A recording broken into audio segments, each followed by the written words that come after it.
Herzlich willkommen zu einer neuen Folge hier auf unserem Kanal. Ich bin der Markus von Castle Media. Freut mich, dass ihr wieder eingeschaltet habt zu einer weiteren Immobilientour hier auf unserem Kanal. Wir stehen heute südwestlich von der Steiermark und zwar im Schilcherland. Too many days in the darkness without a glimpse of the light. Running tired and broken and scared, but I swear I'll never give up the fight. I see you broken and beat, head pulled down over your eyes. Every part of you wants to surrender, but darling, you were meant to survive. With every star, we are born again. Open your heart, spend this time in your head.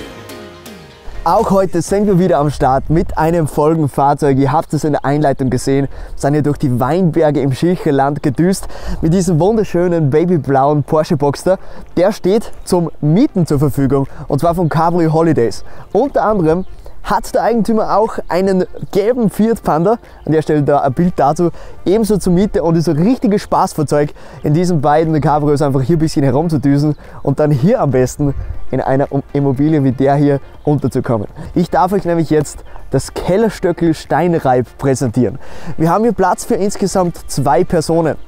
Also wirklich sehr exklusiv. Natürlich auch für 2 Kinder zum Beispiel, die zum Beispiel beim Daybed schlafen könnten. Aber es ist eine sehr, sehr spezielle Immobilie. Mit einem Zubau ist es grundsätzlich das uralte Stöckl, das aufwendigst renoviert worden ist und auf ein ganz neues Niveau gehoben worden ist.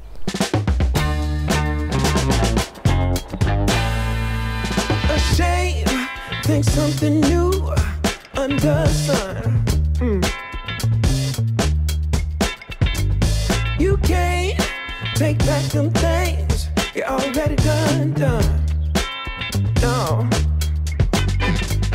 You blame things that you do on somebody else. No. But they all see is you need help. Von der Einfahrt aus kann man das Haus grundsätzlich schon mal gar nicht sehen. Man hat nämlich oben ein Tor, das öffnet sich ganz modern mit einem Touchpad, kann man das mit einem 4-stelligen Code bedienen, öffnen, dann kommt man hier rein und fährt diese ungefähr 20 bis 30 Meter lange Einfahrt hier runter. Ihr könnt es ja sehen, hinter mir steht ja der Porsche, das heißt, es kommen auch Fahrzeuge runter, die durchaus ein bisschen tiefer sind und wirklich schön auch angelegt. Deswegen ist es auch zum Beispiel so lang oben bei der Kurve. Aber es ist reichlich Platz vorhanden, vor allem genug Platz, um hier zum Beispiel 2 Fahrzeuge für die 2 Personen hier unterzubringen, die hier dann in diesem wunderschönen Stöckl schlafen können. Und dann sieht man hier auch schon rüber, und zwar auf die Sonnenterrasse. Hier diese Schieferplatten, die legen den Weg und den Eingang hier auf die Terrasse. Die Terrasse ist alles mit Eichenboden veredelt worden bzw. besetzt worden. Wirklich anständige Größe allein hier schon. Wir stehen jetzt hier direkt vor der Sauna, vor der Panoramasauna, komplett in Glas verkleidet worden mit einer Fixverglasung und die Tür daneben. Interessant auch hierbei, es ist keine Zirbensauna, sondern eine Tannensauna mit Tannenholz aus den heimischen Wäldern.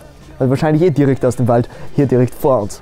Wunderbare Aussicht und man kann es einfach nicht verleugnen, man kann ihn nicht ansprechen. Wir haben hier einen wunderbaren Infinity Pool.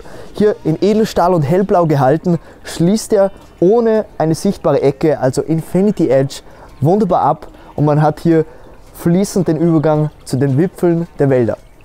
Und die Terrasse, die zieht sich hier bis hier ganz hinten. Und hier seht ihr auch schon mal gut das Ausmaß hier dieser großen Terrasse, aber auch, dass wir hier beim Zubau des Kellerstöckl Steinreib stehen. Das Kellerstöckl, also der Stöckl, ist hier wirklich der ältere Teil. Der wurde früher wirklich für den Weinbau verwendet. Wir stehen ja hier im Schilcherland. Und das Schilcherland ist das kleinste Weinbaugebiet Österreichs. Das heißt, hier haben 400 Weinbauern Platz, die sind alle verbunden mit einer 40 Kilometer langen Straße. Wenn man die quasi nacheinander abklappert, würde ich empfehlen, das nicht mit dem Auto zu tun, sondern am besten zu Fuß. Nicht mal das E-Bike, was man sich auch ausleihen kann, wird da helfen. Aber es ist wirklich sehr, sehr exklusiv hier, denn es gibt hier den bekannten Schilcherwein. Und der Schilcherwein, der wächst auch nur hier und hat auch nur hier die dementsprechende Geschmacksrichtung. Wir haben hier Böden, die natürlich hier mit dem Schieferstein komplett versetzt sind und auch mit Gneis. Das heißt, hier wächst extrem gut die blaue Wildbachtraube. Und diese erzeugt einfach einen wunderbaren Wein, der einfach nur ausschlaggebend ist hier für die Region. Wir stehen ja jetzt hier in einem Haus, das südlich ausgerichtet ist. Das heißt, die Sonne, die bewegt sich hier den ganzen Tag rund um das Haus. Wir haben natürlich auch sehr viel Sonnenstunden hier in der Steiermark. Wir sind jetzt nicht weit entfernt. Südlich von uns ist schon Slowenien. Das nächste Weinland nebenbei. Das heißt, wir werden sowieso heute Wein den ganzen Tag hören. Auch unten natürlich dann im Weinkeller. Aber jetzt hier zum Zubau. Der Zubau ist mit Fichtenholz verkleidet worden. Sowohl hier auch oben bei dieser überhängenden Dachkonstruktion ist natürlich hier kein oberes Stockwerk vorhanden. Das ist jetzt drüben beim Stöckel ein erstes Obergeschoss dabei, aber nicht hier. Das ist hier wirklich sehr Bungalow-ähnlich. Über dem Dach, auf dem Dach, wurden Sonnenkollektoren platziert, damit man diese Sonnenstunden auch nochmal technisch ausnutzen kann. Toll dabei, es ist alles geöffnet worden mit Glas. Wir haben hier eine riesengroße Fixverglasung, direkt daneben nochmal ungefähr die gleiche Dimension, aber eine große Schiebetür. Hier ist die Haupteingangstür und das ist die angesprochene Schiebetür. Direkt dahinter seht ihr schon den kleinen Esstisch. Wunderbar, könnte man den auch hier einfach rausstellen. Die liegen einfach ein bisschen zur Seite. Dann sitzt man hier direkt auf der Terrasse und kann sich bekochen lassen von Ehepartner oder vom Freund, von der Freundin. Einfach nur ideal, würde ich mal sagen. Und hinter mir seht ihr schon, das alles ist hier der Wohn- und auch der Essbereich. Toll aufgeteilt haben wir ein offenes Wohnen und Kochen. Man sieht auch sofort, es ist der Stil von draußen komplett durchgezogen worden. Alles in hellem Holz, in dem Fall Fichtenholz. An der Decke, an den Wänden, nicht alle Wände, denn die Wand hinter euch ist komplett unterschiedlich. Aber man sieht schon, der Stil ist sehr finnisch, sehr skandinavisch. Finde ich sehr gut, auch hier in dem Fall mit dem grauen Boden. Es wäre einfach sehr viel Holz geworden, wenn der Boden jetzt eine andere Farbe hätte oder wieder Holz wäre. Vor allem, weil es sich irgendwo mit dem Holz hinter euch schlagen würde. Das ist hier polierter Estrich oder polierter Beton in dem Fall. Sehr schön gehalten, überall mit den goldenen Akzenten. Die findet man sowohl bei den Türbeschlägen, hier beim Besteck sogar, bei der Küche bei den Beschlägen und auch hinter mir dann beim Waschbecken zum Beispiel.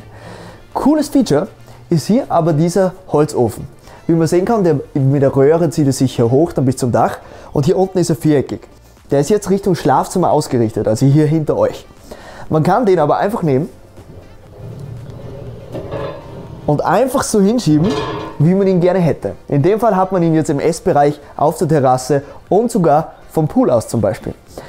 Jetzt zur Küche. Die Küche passend dazu dunkles Anthrazit mit den goldenen Beschlägen. Alle Geräte, die man braucht. Geschirrspüler, Backofen, Cerankochfeld, einen Kühlschrank natürlich mit Gefrierschrank, natürlich die wichtige Kaffeemaschine. Ja, auch ein wichtiger Punkt, hier gibt es einen eigenen Kaffee und zwar aus der Umgebung. Wirklich sehr, sehr gute Qualität, wir haben vorher schon einen getrunken, wirklich vorzüglich. Und hier hinter mir haben wir dann das Daybed. Hier mit dieser Stufe gelangt man darauf, mit der wunderbaren Fixverglasung, den Blick raus auf den Infinity Edge Pool, wie sich hier rüber rollt. Und dann ist man schon in den Gipfeln der Bäume, dahinter die Hügel, nur noch wenige Kilometer trennen einen dann von Slowenien. Eine wunderbare Gelegenheit, um hier Nickerchen zu machen, nach dem Poolerlebnis, nach der Sauna zum Beispiel hier reinzukommen. Direkt daneben haben wir ein Waschbecken, passen natürlich wie angesprochen die goldenen Armaturen, also sowohl hier ober dem Waschbecken mit dem Siphon als auch hier darunter, finde ich sehr schön. Vor allem in dem Fall muss man es fast tun, weil es dann natürlich sehbar ist. Die Marke der Mixer sind alle Armaturen hier im gesamten Haus. Wir bekommen ja oft Fragen, okay, was ist das jetzt eigentlich für ein Produkt? Wir beantworten die natürlich immer. Wir versuchen es zumindest, wird aber mittlerweile ziemlich viel. Das heißt, Armaturen sind von der Mixer, wenn ihr sonst was wissen wollt, wir versuchen es direkt anzuschneiden. Und hier haben wir die große Regendusche. Bei dieser Regendusche fällt wieder auf, dass hier spezielle Fliesen verbaut worden sind. Richtig großes Format, italienischer Stil, bringen sie hier ganz eine moderne Richtung rein. Gefällt mir sehr gut, vor allem weil es einen dreidimensionalen Druck-Flair hier reinbringt. Gefällt mir super gut. Auch hier die Regendusche am Start, alles in Gold gehalten. Man hat hier wirklich einen wunderbaren Kontrast erzeugt, so zwischen alt und zwischen neu. Früher war das alte Gebäude, das man von hier schon sehen kann, wirklich für die Produktion des Weines zuständig, unter anderem. Dann war es ein Ferienhaus, ohne erdenklichen Luxus, also vom Bad und WC brauchte man da gar nicht reden. Und dann wurde das hier alles auf dieses Niveau gehoben. Es kam dieser Zubau dazu und gleichzeitig aber auch der Respekt vor dem Bestehenden ist natürlich geblieben und ausgebaut worden. Allein wenn man hier schon reinkommt, direkt hier rein, wird der Blick schon nach links gezogen. Man hat hier eine raumhohe Wand aus rustikalem, dunklen Altholz. Der Eingang ist der, wirklich wie er früher war. Unglaublich, man muss sich auch hier ein bisschen bücken, damit man da überhaupt reinkommt. Aber es hat einfach so viel Charme und ist einzigartig, nie wieder so herstellbar wie zum Beispiel hier. Gefällt mir sehr gut mit den beiden Balken hier links und rechts, die hier oben den Aufsatz der Tür quasi tragen. Man muss ein bisschen aufpassen, damit man hier nicht drüber fällt, wie zum Beispiel hier der Josef. Aber was wir dann hier noch haben in diesem Bereich, ist ein WC. Hier zu eurer Linken, also eine eingesetzte Tür, eine Darntür. Diese bildet hier den Zugang zum Badezimmer, wieder mit den goldenen Armaturen. Und spezielles Feature, das findet man auch nur hier und im Stöckel drinnen, sind die Kastenfenster. Maßangefertigte Kastenfenster, wieder aus Fichtenholz, aber in dem Fall ist es innen neu und außen alt. Das seht ihr aber dann später, wenn wir da rausgehen.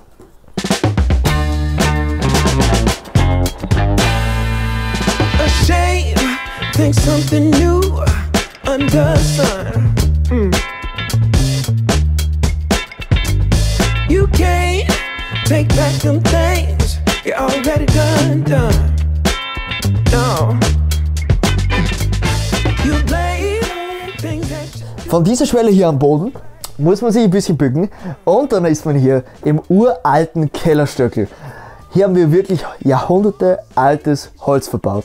Unter anderem hier natürlich ein neues Doppelbett, ein Boxspringbett, schön gehalten hier in den Pastellgrüntönen, wieder mit den goldenen Akzenten hier, auch schön eingerichtet. 2 Fenster, die hier rausführen. Das sind die beiden angesprochenen Kastenfenster, maßangefertigt, unglaublich teuer auch die anfertigen zu lassen. Draußen ergibt es immer ein richtig schönes Bild, also mir gefällt es sehr gut. Das dunkle, sonnenverbrannte Holz und die neuen Fichtenholz- oder Lärchenholzfenster, in dem Fall sind es Fichtenholzfenster, die richtig schönen Kontrast bilden dazu. Die setzt die super schön in Szene. Auch mit den Vorhängen dazu und man kann es auch sehen, hier die indirekte Beleuchtung, die sich hier rund um den gesamten Raum eigentlich durchzieht. Und hier ist nochmal die Treppe. Die Treppe, allein wenn man sie begeht, anschaut, die ist echt noch von früher.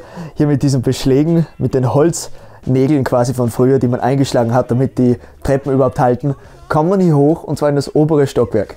Oben ist dann nochmal eine Couch zu finden, so eine Art Leseecke, wo man ein bisschen zur Ruhe kommen kann, aber im Flair von diesem alten Gebäude von dem Stöckel, das hier wirklich sehr viel Charakter und Charisma reinbringt.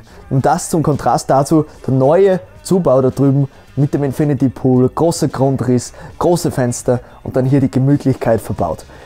Wenn man aber hier zu eurer Rechten schaut, haben wir hier nochmal eine Tür.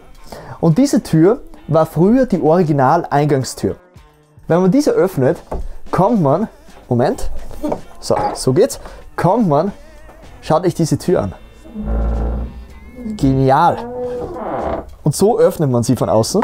Schaut ein bisschen aus wie ein Kochlöffel. Richtig schön. Und hier kommt man raus auf einen richtigen Secret Place. Hätte man nie erwartet. Und dann befindet man sich hier schon im Hinterhof. So eine Art eigene Grotte ist es fast. Man merkt schon den ganzen Schieferstein hier, der kommt aus der Wand, aus dem Hang quasi raus. Ist hier das Steingewölbe dahinter.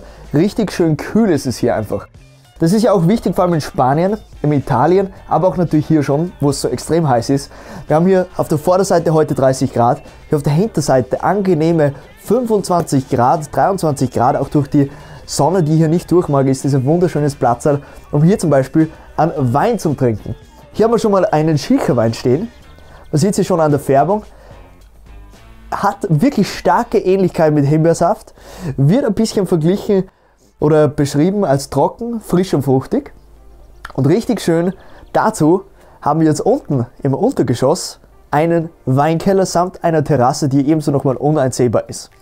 Aber jetzt mal kurz zur Architektur hier hinten. Ich finde sie einfach unglaublich schön und charmant. Hier mit dieser Lampe, die hier über der Tür angefertigt worden ist. Sonnenverbrannt die Nordseite mit dem Kastenfenster darüber. Gleichzeitig auch hier das alte Kastenfenster auf der Außenseite vom WC. Das ist das angeschnittene. Und hier der Zubau aus Fichtenholz. Richtig schön gelöst. Ich finde, es fällt super schön ineinander und beides hat hier die Chance miteinander gut zu wirken. Und wenn man hier diese Schiefersteinplatten runtergeht, den Weg, kommen wir dann runter zum Weinkeller. Ich muss schon sagen, also wer hier auf Urlaub kommt, ist der perfekte Urlaub für einen Genießer oder eine Genießerin. Wie ihr es ja vorhin schon als Einblendung vor allem im Vorspann gesehen habt, wir werden hier 2 Nächte verlosen. Unglaublich schöne Kooperation, wieder Urlaub in einem Ort, in einer Liegenschaft, die es hier in Österreich wirklich nur ein einziges Mal gibt. Ich darf euch jetzt mal begrüßen, hier im untersten Stockwerk. Wir stehen hier auf der Terrasse, die hier mit Schiefersteinplatten wieder verlegt worden ist, genau wie die Treppe, wo wir jetzt runtergekommen sind. Und der Schieferstein, der zieht sich und zog sich auch früher natürlich von unten bis ganz nach oben durch. Wir haben hier das Fundament und dieses Fundament, dieser erste Stockwerk, dieser Keller, der auch dahinter ist alles noch von früher bestehend.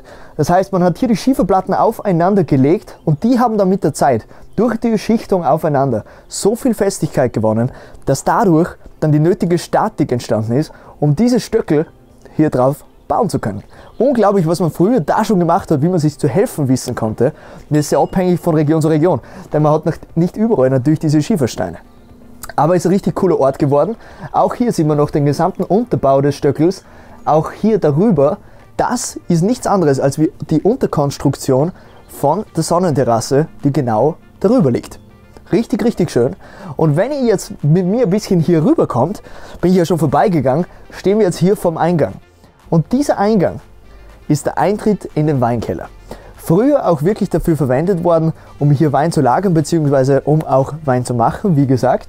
Aber in dem Fall ist es ein wunderschöner, exklusiver Weinkeller mit den Weinen von Steirer Blicke. Und diese kleine Eingangstür, mit der betritt man dann hier den Weinkeller. Wie angesprochen jetzt von draußen, hat man hier die Schieferplatten und diese Schieferplatten, die erzeugen dann hier hoch, bis sie sich zu einem Gewölbe quasi strecken. Mit einer großen Schieferplatte nochmal darüber, dass die Statik hier gegeben ist. Zusätzlich auch hier nochmal verstärkt, dass das alles wirklich hält. Also von früher ein Bauwerk, das nach wie vor funktioniert. Und hier sieht man schon das Weinreservoir hier von Kellerstöckel Steinreib. Richtig schön, haben wir hier 3 Sorten mal aufgestellt, sind alle von der Steirer Blicke. Einen Sauvignon Blanc, einen Schilcherwein, wie ich ihn jetzt in der Hand trage, das ist der mittlere, und natürlich einen gelben Muscateller. An der Stelle, ich sage herzlichen Dank fürs Zuschauen. Ihr habt es ja im Video schon mal gesehen, die ganzen Einblendungen. Ihr habt wieder die Chance in alter Castle Media Manier, dass ihr hier 2 Nächte gewinnen könnt. Wir machen das ja immer wieder gern, damit wir so Unterkünfte erstens mal vor die Linse bringen, damit ihr seht, was Österreich zu bieten hat, was man überhaupt mieten kann zum Beispiel, und damit werden wir euch die Möglichkeit geben, dass ihr eventuell hier 2 Nächte verbringen könnt. Alle Teilnahmebedingungen stehen unten in der Videobeschreibung des Videos, wie sonst auch. Es war mir wie immer eine Ehre. Ich wünsche euch viel Spaß beim Gewinnspiel, viel Glück natürlich auch. Und wir sehen uns kommenden Freitag zur nächsten Immobilientour. Bis dahin, macht's es gut und Servus.